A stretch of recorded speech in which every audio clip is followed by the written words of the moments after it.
It's the search for answers that has brought us here together today. My name is Eric Worre, and for almost 30 years I've been an entrepreneur, struggling at times, but ultimately succeeding. As a best-selling author, speaker, and business owner, I've spent my entire career helping millions of people around the world to become entrepreneurs. And I believe strongly that there is, in fact, a better way when it comes to how we make a living. The career landscape has changed dramatically, and many are still working in a model that is completely out of date. What worked for previous generations isn't working as well for people today. In this film, we're going to explore 3 important questions. First, what's really going on in our working world today? Second, in this new economy, is it better to become an entrepreneur, or is it safer to work for someone else? And third, if a person decides to become an entrepreneur and start their own business, how can they do it without taking on massive risk? To help in this journey, I've brought together some of the greatest experts and thought leaders in the field of entrepreneurship to share the real facts with you. My intention is to give you new information that will allow you to make choices that are not limited by an old, outdated model. Let's start by understanding what's going on in our working world today.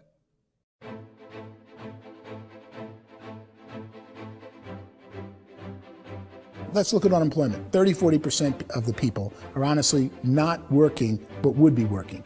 What our government does is if you haven't found a job in 6 months, we don't call you unemployed. We pretend you dropped out of the labor force. I've often said that unemployment, particularly structural unemployment, that's unemployment due to technological changes, is the first sign of economic growth. Think of it, 10 people live on an island. They go out every day and fish. One day, new technology shows up. A missionary brings them a net. Now, using the net, one pilots the boat, one throws the net. 2 fishermen can do all the work 10 used to. That's a 500% increase in productivity, 2 doing the work of 10, in one day. You don't have to learn a lot to learn how to throw a net instead of throw a fishing line. The island's got a big problem, 80% unemployment. But the island still has all the wealth of the fish because the 2 people produce as much fish as 10 did. Now, of course, looking back in history, these changes used to take thousands of years. And during that time, we went into farming and transportation. Some of us became doctors and some teachers and lawyers, and we developed all these new professions and new manufacturing jobs. Today, these changes are occurring literally in one day when a new technological advance occurs, and we don't have the social structures to deal with it or to retrain the unemployed people. So one of the things that I think is interesting as I travel across the country and really travel around the world is the way that we work and the way we get paid for work is changing pretty dramatically. On a global basis, everything is being turned upside down because of the rapidly advancing technologies.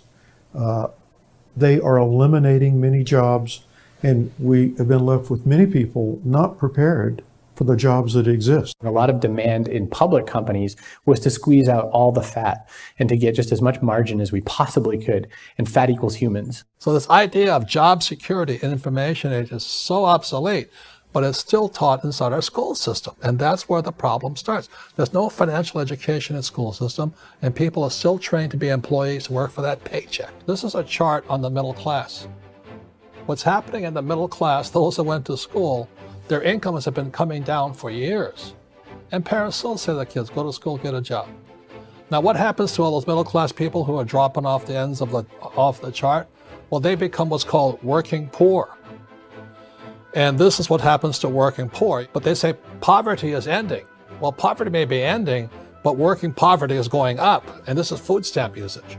So food stamp usage in America is going through the roof right now, because people cannot earn what they call a living wage. Most people have experienced financial pressures that I think are probably greater than they have been in the past. If you're not working for yourself, then it's going to be a pretty hard road for a lot of people. Today, if you're going to control your future, the 40-40 plan is gone, where you can graduate from college and get a job and work for 40 hours a week for 40 years. That day is gone. So some of these charts actually tell you what's going on. And this is a really interesting one, you know. People are going back to school because if I go back to school, I'll get a nice job. But this is what's happening to, it's called Sallie Mae, which is the student loan guys. Student loan is going through the roof. It's now over $1 trillion, and student loan debt is worse than credit card debt. So when people stopped using credit card, the government got people into or student loan debt. And the problem with student loan debt is you can never be forgiven. See, with credit card debt, you can declare bankruptcy and all's forgiven. But student loan debt, you can declare bankruptcy, you still owe it. It's the worst of all debt. But this is the next picture. Look at this chart here. This is what's happening to wages of college graduates. It's going down. So you go to college, you rack up all this debt, but you earn less money. Now, that's not that intelligent. Average person who's been working a lifetime in America today is ending their lifetime at 65 with about $41,000 in assets. They earned just enough to survive. I think in the United States we have something like 17 trillion in debt. That's just the federal government debt. We got another 2 in municipal and in other, let's call it almost 20 trillion government. We've got 40 trillion in private debt. That comes up to close to 60 trillion. When you then add something we never had before, what you were talking about, when we look at the unfunded portion of Social Security and primarily Medicare, Medicaid, that at the most conservative estimates from outside firms, Kleiner Perkins, 67 trillion and growing. That's more than all our other debt. There's less conservative estimates that say it's 84 trillion or higher. I added up conservatively $127 trillion in total debt. Debt is a financial drug. When you take it to excess, it's like taking a drug. Yeah, it makes you feel better, it enhances your performance, but at a huge cost, eventually it kills you. And so that's what happens. We keep doing more and more debt, and you get less and less results, just like a drug, until the debt gets so high that it crushes the whole system. That's where we're at, 8.2 times GDP. You know who I feel sorry for?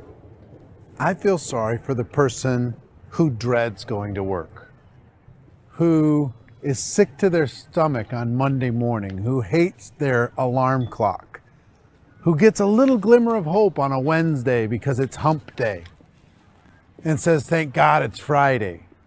And they live for those 2 days a week where they get to be themselves and they don't have to be around people they don't like, and they don't have to play the political game in the office, and they don't have to live this half life. The person that works 50 weeks a year just to be able to have the 2 weeks for vacation. And you know what happens to most of them nowadays? They don't have a vacation. They have a staycation. They have time off of work, but they don't get to go where they want to go because they're overextended. They've got all this debt. They got all this situation. They hate their alarm clock. They can't sleep until they're done. They have to spend most of their life in traffic.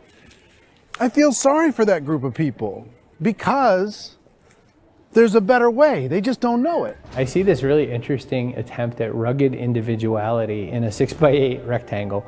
And I feel like you're all the same, except for the little push pins of the pictures. There's different pictures. Yours is named Jenny and his is named Sujara, but it's the same people. And this is how they are, and they're just like the zombies, and there's no joy in there, there's no fun. There's always like the wacky woman who decorates her cubicle, and that's the most she can do there. You got to give her credits, right? The wacky cubicle woman. The basis for their life is worry. I'm worried, you know, maybe I'll get fired. I'm worried maybe my company will go out of business. I'm worried I can't keep spinning the plates on paying the bills. I'm worried about how do I send my kids to college. I'm worried, what if the transmission of my car breaks? That's, you know, 2 or 3, I can't fix it. People live in a sea of worry, and it eats at them. Those signs that people held up during the Depression didn't say looking for gainful employment in a cubicle. It said looking for work. Work is what we're looking for. Job is just a unit of measurement. Work is what we're going after. It's time to look in the mirror and say, it's not the economy, it's my economy. It's my little world of where I am. I need to improve. I'm not going to wait for the economy to come back, because frankly, the economy is doing great in this country. So I'm here on Wall Street, the financial center of the universe, the financial capital of the world. This is where most people's money goes to at least be held for a time, right?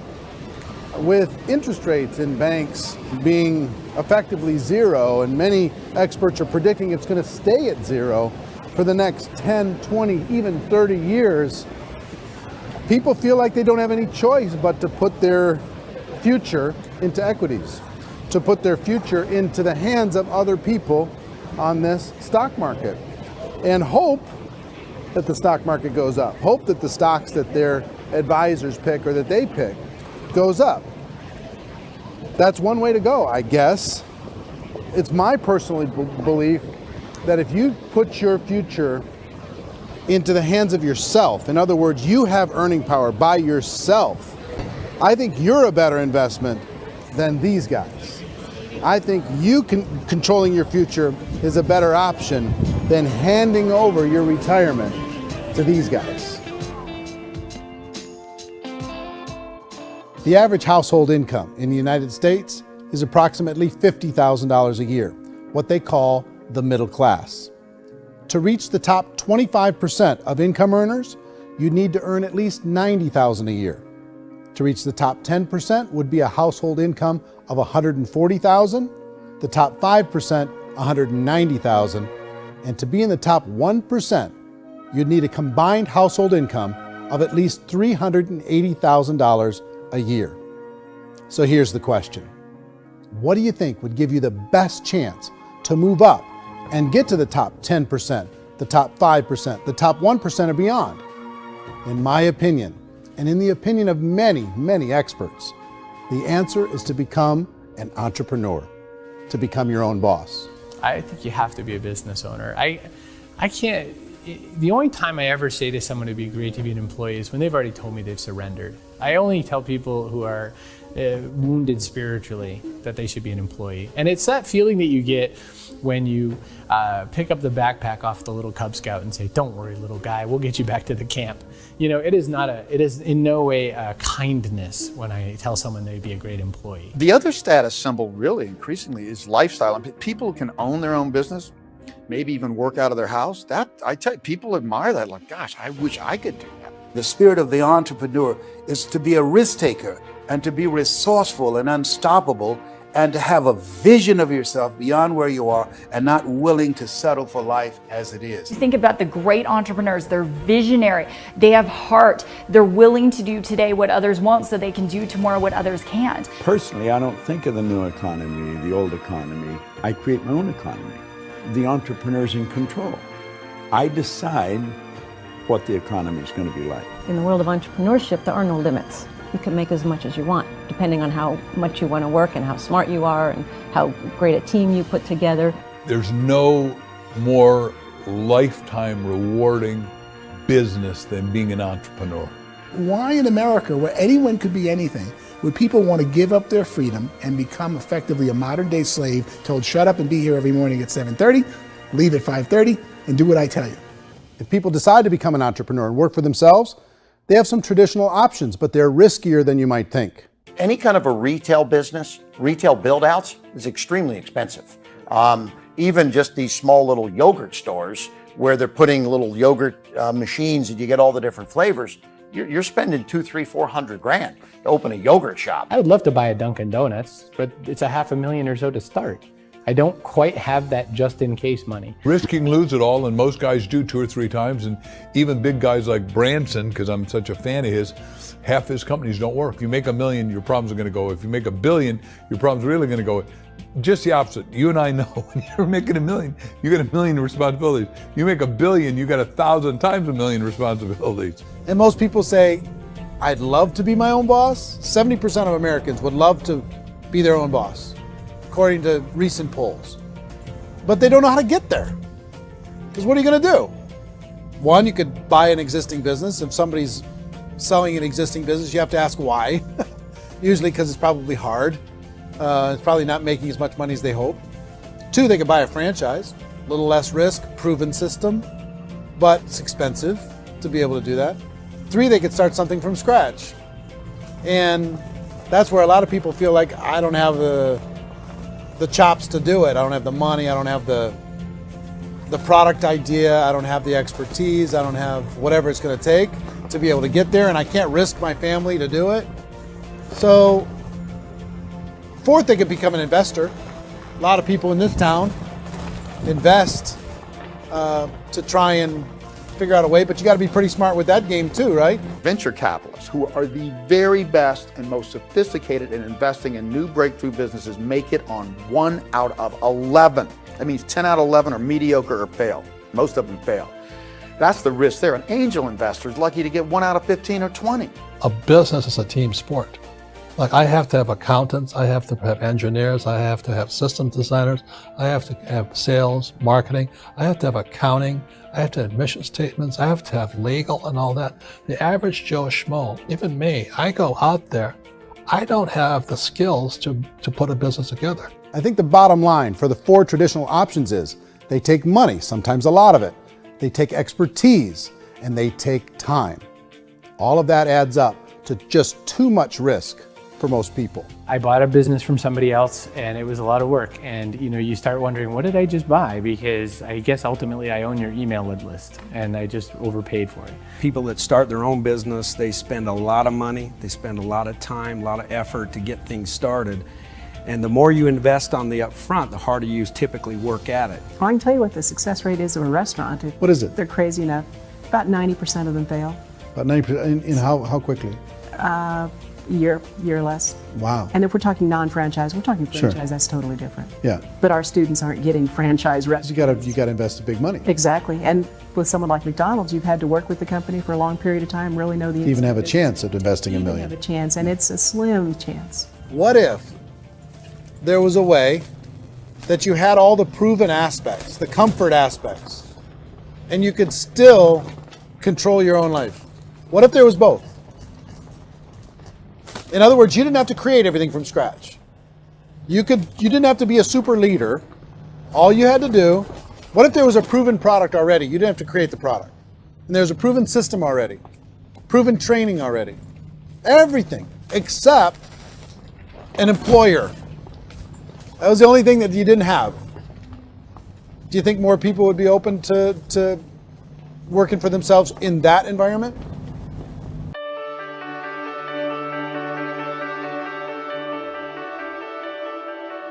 In our search for a better way to make a living, we've come to the conclusion that becoming an entrepreneur is actually safer than being an employee.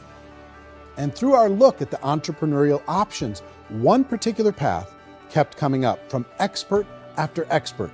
And I think most people will find it surprising because it's certainly a non-traditional business model. That model is for people to start their own business and become an entrepreneur through the creation of a network marketing business. Some people call it direct selling because the product is being sold directly from the manufacturer to the end consumer, cutting out the middlemen. Other people call it multi-level marketing, or MLM, because there are multiple levels of commissions paid. The most common term today is network marketing, because network marketing best describes using a large group of independent distributors, independent entrepreneurs, to move a product or service more efficiently. So my friend here, Donald Trump, and I, we always write about the network marketing industry. And the reason we support the network marketing industry is because it really is a business school for entrepreneurs. Because most people come out of school looking for a paycheck. Oh, that's terrible. I went to network marketing like that. I think if it didn't exist, we should invent it. It is that good. I think direct selling is a great way to do business today. It's very easy to get into that industry, and you can be self-employed, be in effect an entrepreneur. When we see multi-billionaires adding network marketing companies to their portfolio of companies, that would be a clue. When we see people who are very famous authors and very famous business people endorsing the industry, that would be a clue. These network marketing companies aren't $50 million companies, they're billions and billions of dollars. They lead the stock market, they're major companies. When we're going to get it? You know, and you're going to school to work for a paycheck, but if you want to be rich, be an entrepreneur, and network marketing gives you the spirit to be an entrepreneur. A traditional company will spend up to 50% of their total revenue on marketing. Network marketing companies use a different approach. Instead of having all that extensive marketing expense, they utilize a network of independent distributors to do the marketing for them.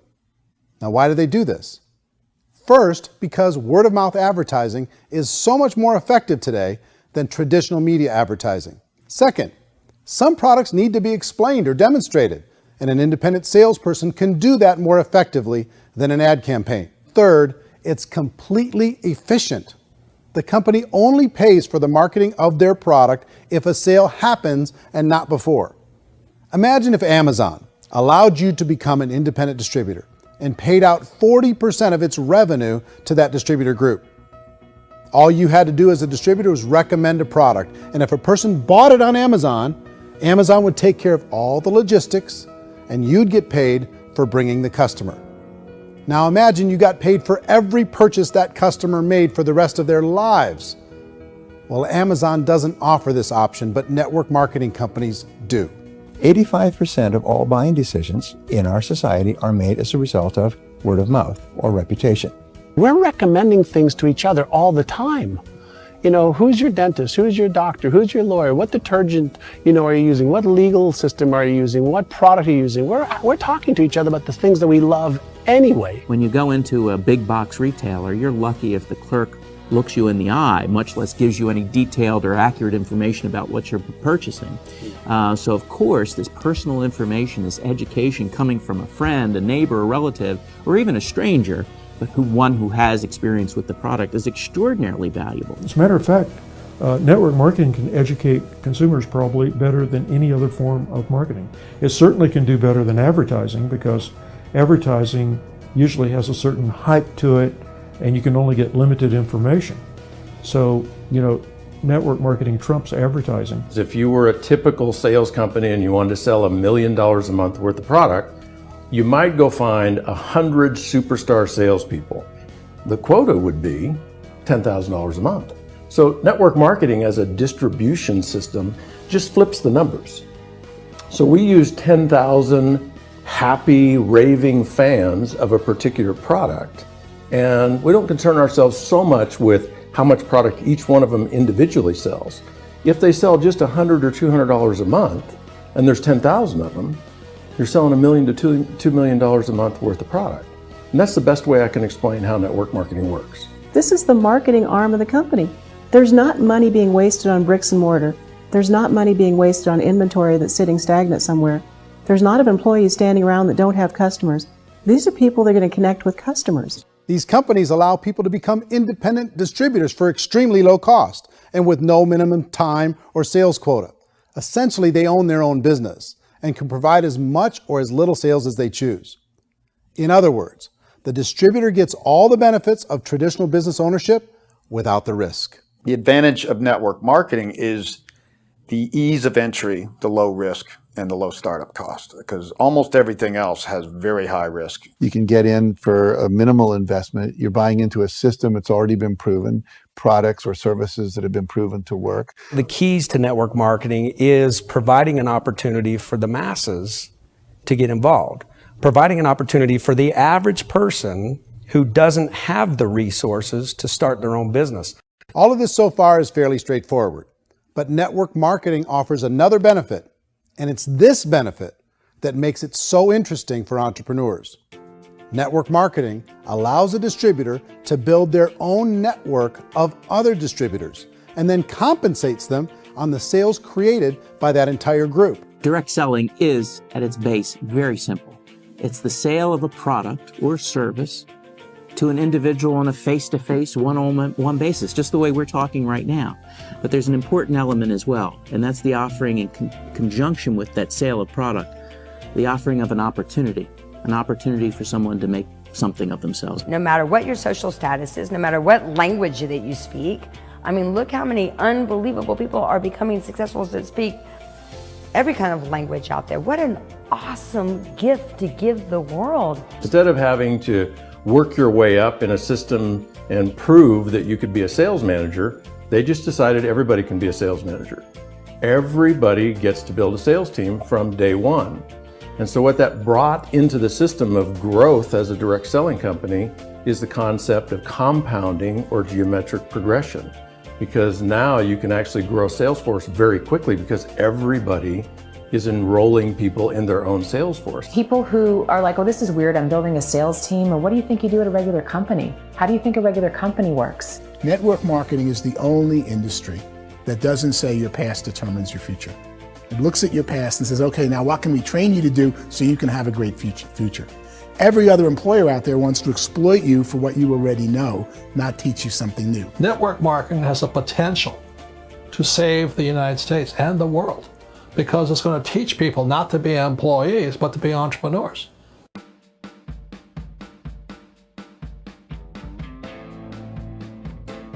According to the Direct Selling Association, if you add up all the network marketing companies around the world, they combine to do over $178 billion a year in retail sales.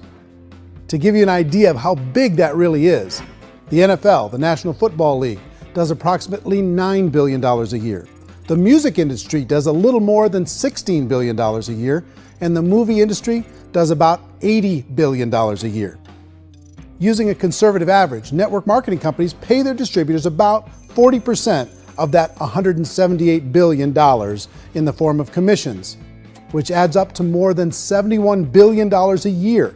That's almost $6 billion a month. It's almost $200 million in commissions every single day. So it's certainly working, and people are making serious money in network marketing. With the growth of the direct selling industry over the last 10, 15, 20 years, we've seen a broader understanding of the channel. We have seen more and more people getting involved in the business, so our penetration in the marketplace has increased, and thus the understanding in the marketplace of who we are has increased. And we've seen non-direct selling companies look at the direct selling model and say, something's going on there. People are making money. Companies are being profitable, individuals are being motivated, product is being delivered to market. Maybe we should explore this. Some people think only the people at the top make money. Well, let's take a look at that as well. In the network marketing profession, there are roughly 500 people in the world who earn over $1 million a year. If you round that number up to $2 million a year, that adds up to about $1 billion a year. That takes the $71 billion paid out each year down to $70 billion. So where does the rest of the money go? The vast majority goes to part-time people making anywhere from a few $100s a month to many thousands of dollars a month. It goes to people who choose to make it a full-time career move and earning even more than that. Every day, people are using the money they earn through network marketing to pay off debt, have more fun, and improve the quality of their lives. Everyone I know in network marketing has been doing that since the 50s. They go to work when they want to go to work. They stop working when they want to take time with their children to have a leisurely breakfast and discuss issues and drive them to school. They go back to work when they get home, wherever they're working out of. The biggest thing that I've seen is people that have become much happier in their life. MLM has probably made more millionaires of more people in more countries, and I've spoken to them in 67 countries, than any other single form of business, starting from nothing. If they have a choice between working a job for the next 10 years or working a network marketing business for the next 10 years, the result of working the network marketing business will be better. A lot of people within the industry go on and make this a career and do extremely well at it. Network marketing has been nothing but good for everyone I know that's been involved with it because they did it seriously and they played full out and they've been very successful. It's been a constant barrage of success stories and people showing off stuff that they got as a result of it. How many people are involved? Approximately 16 million Americans and 96 million people around the world are currently participating in network marketing. And in a recent poll, 82% of those people report a good, very good, or excellent experience with network marketing. So people are happy.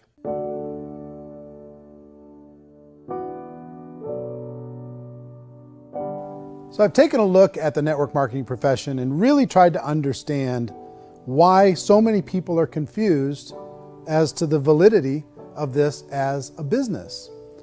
One is this pyramid shape. People get really messed up with this pyramid. Oh, it's one of those pyramid things. So I just think there are a lot of haters out there who really don't understand the industry and say, oh, it's a get-rich-quick scheme. It's a pyramid. Well, corporate America is a pyramid scheme. You know what I mean? It goes like this. You have thousands of MBAs, let's say working for Ford or General Motors or Coca-Cola. If all these MBAs are all trying to get to here, that's a pyramid. Only one guy's going to make it. Every 10 years, one's going to make it. Whereas you look at network marketing, it's like this. So you're here, and your job is to develop other CEOs coming up behind you. So it's an inverse pyramid. In network marketing, it's a very simple concept. If you sell product, you get paid. It is paid based on production. There is no first mover's advantage. There is no investment component where the more somebody spends, the more they're entitled to make. So the two are polar opposites of each other. Doesn't matter what shape the company is or the compensation plan is shaped, whether it's a circle or a pyramid or a triangle or a trapezoid, it doesn't matter. If compensation is coming primarily from recruitment, then you've got a problem. On the other hand, if an operation is basing their compensation to participants on the basis of sales, even when those sales are generated by people you've recruited, well, then you're a perfectly legitimate enterprise. That's the legal test, it's the practical test. Another issue that's been true in the past that is no longer true now is people used to be in network marketing loaded up with products that they couldn't sell, and they ended up a loser. They ended up with a bunch of product in their garage, they ended up with a bunch of products sitting in their kitchen shelves or whatever, and they thought they could sell it, and then they weren't willing to or able to sell it, and they ended up with a bunch of stuff, and they were bitter about it. There was this thing called front loading where you had to buy, like, well, if you bought $25,000 worth of product, you got better commissions and all this. Today, it's almost all done by computer. It's direct mail, comes from a warehouse somewhere else. You don't have to have all this inventory. You don't have to stock up. It's a paperless world now. You know, most of it's done online. You have a back office. It really works. And I mean, the technology has changed everything. Third issue is people start talking about 99% of people in network marketing don't make any money. Well, we've talked about that over the course of this journey together. Almost $200 million a day is being paid out to network marketing distributors around the world. The naysayers, the people who say that it doesn't work, are usually the ones who just don't know how to make it work for themselves. And so they're giving you an opinion, and I tell people, don't confuse people's opinions with expertise, because opinions are free. And don't confuse sincerity with the truth, because people can be sincerely wrong. But here's the reality inside of network marketing. The vast majority of people that get involved in network marketing just become customers, and they get involved to be able to purchase product at a lower price. If you take Costco as an example, if a person goes into Costco and gets a membership to Costco so they can get a lower price on the product, we don't call that person a loser because they have a bunch of product that they walked out with a smile on their face. Yet when some people want to take a look at network marketing, they say, well, those people, they're just using the product and they aren't earning an income, so they must be a loser. They're not a loser, they're a happy customer. That's the vast majority of people that are involved in network marketing. Now, a smaller percentage of those people decide to go build a business. They earn $300 a month, $500 a month, $1,000, $2,000. That's the bulk of earnings in network marketing. And then there's the few that really decide to take it serious, really decide to build a large network, really work to make that network very, very productive. And those people make huge amounts of money, and there's no cap. What I do as an outside economist, just somebody looking at this industry like any other industry I speak and say, look, what's the realities of this? 1% do incredibly well. 10% generate some additional income at pretty low risk and effort. That's not, and 90% of people roughly end up customers. One thing that I think is real when it comes to people's perceptions about network marketing is people put this, and distributors, I think, involved in network marketing have some responsibility for this. They have sometimes unrealistic claims about the product or about the income. Most people who become distributors, they want the money, they want to be successful, but they don't have the skills. They don't know what to do. And when people don't know what to do and they're in a new business, they're scared. And when they're scared, they panic and desperation kind of sets in. So they think everyone they talk to has to get in. So if I talk to you and you say, well, no, I don't have time to do that, they're like, no, I need you. You have to do this or I won't be successful. So I start clawing on you. I start that desperation. So then I start making claims about the product, which are not appropriate, probably not even true. Or I start saying, oh, let me show you how you can make all this money and you don't have to do anything, Eric.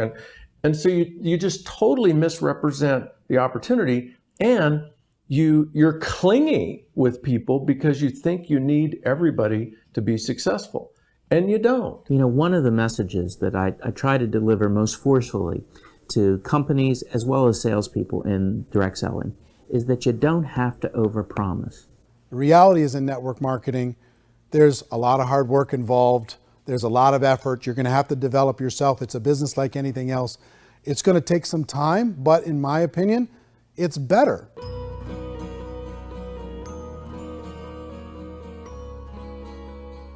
It's light years better for people starting today than it was even 5 years ago. I think it's more widely accepted now, and people understand it is a business. It is being an entrepreneur. It is being a business owner. Our belief system is based upon our evaluation of something. And frequently, if we reevaluate a situation, our belief about that situation will change. The industry has changed and it's grown up. It's totally transformed. You've got young people today that have grown up with social media, and they understand networks. They understand how people are connected through technology, and they understand how money flows through those networks.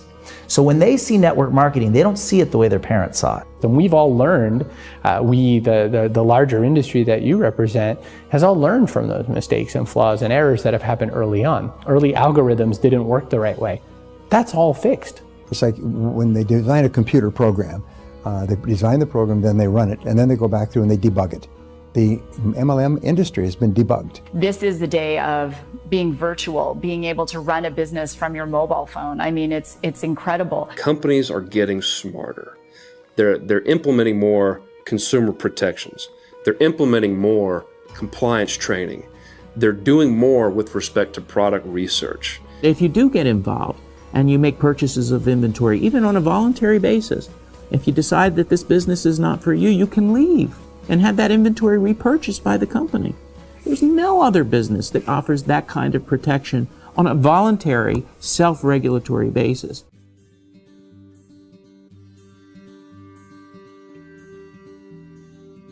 If you decide to look further into a network marketing business in order to generate more cash flow for your family, I would recommend reviewing the following 4 elements. First is the product or service. And on the product or service, I would ask 5 important questions. 1, do you like it?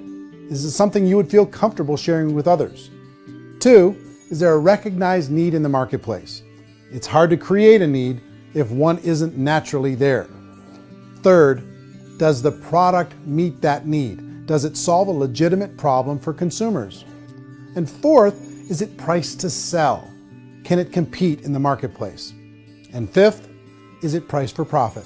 Is there enough margin for the company and the distributor to be able to generate income for the long term? If you can answer the questions on the product to your satisfaction, the next element to consider is the company itself. Is it well run?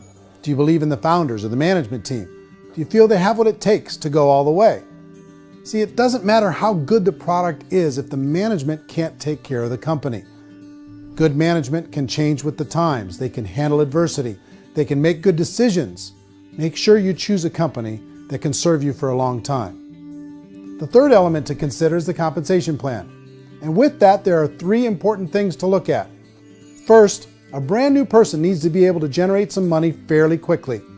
It may be an obvious reason, but you can probably imagine the ripple effect of a distributor getting involved and having even a small victory fast. That can only help with the overall success of the organization. Second, a person should be able to develop a moderate part-time income in a reasonable period of time. As they develop their network and as their sales grow, they should be able to enjoy more benefits. And third, for the people who are really serious, for those who decide to really go pro in the network marketing profession, there should be the possibility to make a serious full-time income if they work hard and are committed to developing their skills. If you're comfortable with the product, the company, and the compensation plan, the last thing you should look at is the support that will be made available to you. Does the company have a website? Does it have a solid online reporting tool? Do they have comprehensive training available? Do they host events to help you build your business? If you decide to do this, what kind of a support system can you plug into? Choosing a network marketing company is a personal decision. But evaluating the 4 elements of product, company, compensation plan, and support is a great place to start. Is the company promising that you're going to get rich quick or that you can make a lot of money without a lot of effort? That's a red flag. Is there a product that you really believe in that you think can be sold? Or are you being told by salespeople or the person who's trying to recruit you or by the company itself that don't worry about the product, all you have to do is recruit other people into the business? Red flag, warning sign. If you're hearing that, take a second or even a third look. Get to know the customers, the products, the business, have some success, and see where the opportunities might take you to move up in the organization. You want to find out how concerned are they about my education, my training, and my development? Is there a space for me to grow? Most important question. Learn everything that you can about the product. Make sure it's something that you believe in, and learn everything you can about the industry and work that system. You have to be very passionate about whatever that company is doing. I would get involved. You can always test drive anything, the product, the service, the community, and then lean into it a bit. If it feels good, then lean into it a lot. Behind me is the Lincoln Memorial. And this is a place where Martin Luther King Jr. had his famous "I Have a Dream" speech. And at that speech, he talked about his dream for equality for everyone around the world, and that's a noble dream. But I think more people need to remember what it was like when they were kids and the dream was still alive in them, before it got beaten out of them by reality, by this paycheck, by these responsibilities, and by having to live for this job to pay the bills. I think people need to remember that, go back to that. Once they know that there's a better way, I think their future is going to be much brighter. They can live a better life.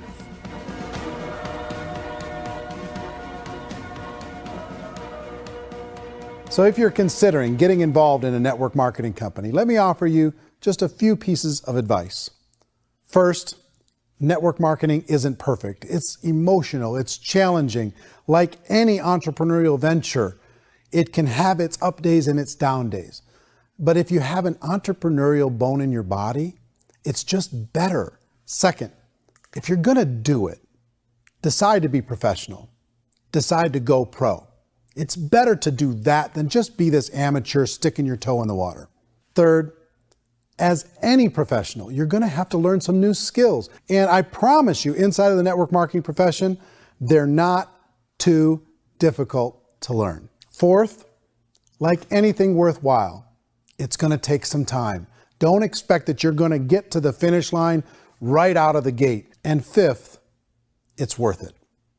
It's worth it to be able to take charge of your life again. It's worth it to be able to control your own financial situation.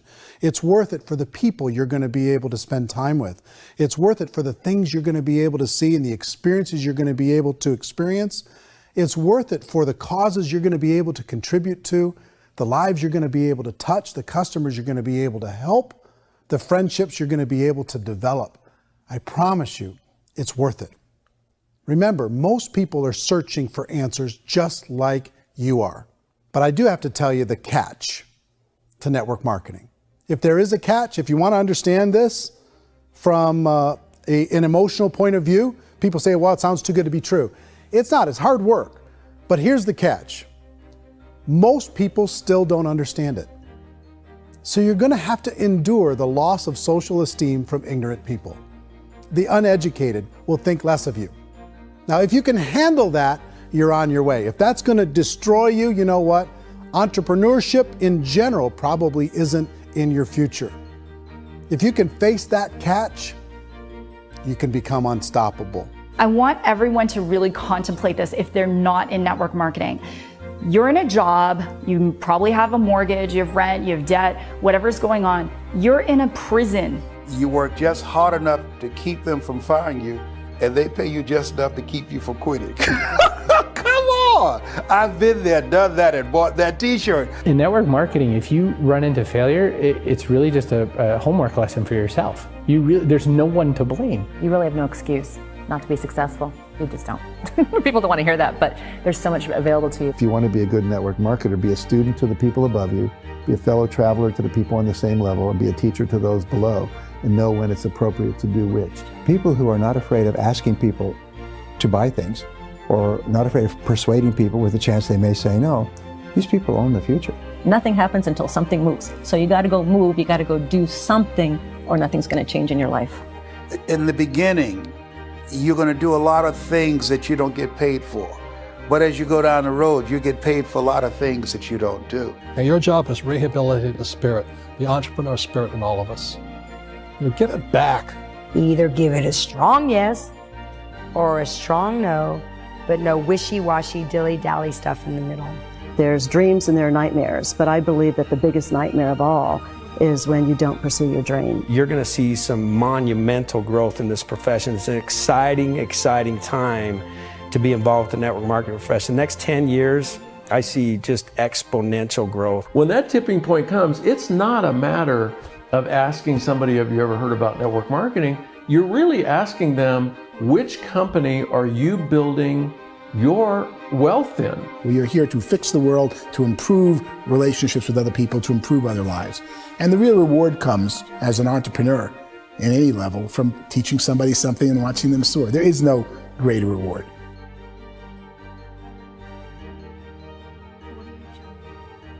Life's too short to spend it living someone else's dream instead of your own. It's too short to spend it living at a fraction of your potential. Can being an entrepreneur be a challenge at times? Sure. But here's what you get in exchange. It can be yours. Something that you built, something that you created, something that you made happen. This balloon represents your dream. It represents entrepreneurship. My wish for all of you is that you would reach out and grab it. The choice is up to you.